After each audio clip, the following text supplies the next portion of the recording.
शुभ सकाळ म्हणायची मला अजिबात इच्छा नाही, कारण माझी सकाळी शुभ झालीच नाही. हे बघा, हे बाहेर दूध घ्यायला आलो आणि हे दुधाचं पाकिट मला असं भेटलंय. यातलं दूध कुठं गेलं असणार आणि हा कुठं सांडून आलाय देणारा दूध.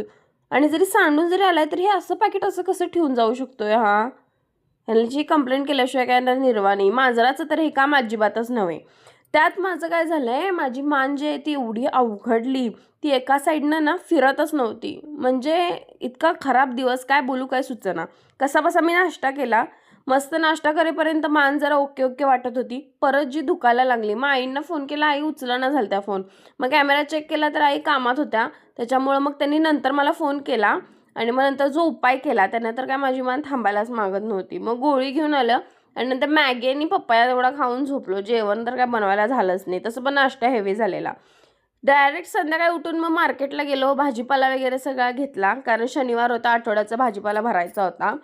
मग तेवढं घेऊन मग आम्ही निघालो घरी. घरी पोचलो आणि भाजीपाला मी सगळा निवडून, जर पालेभाजी आणले असतील तर त्या, असं सगळं मी आठवड्याचं डब्यात वगैरे भरून ठेवते. म्हणजे सकाळी मला सगळं सोपं जातं.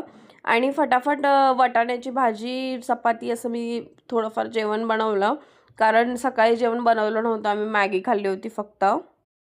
नंतर हा लाटण्याचा प्रयोग केला. असं म्हणतात लाटणं उतरवलं की मान सरळ होती. माझं कशानं काहीच झालं नाही.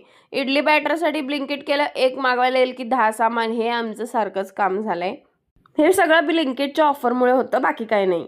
मग काय, असा आमचा खराब दिवस तर संपला. आईस्क्रीम खाऊन जरा चांगला करायचा प्रयत्न केला. Okay, bye.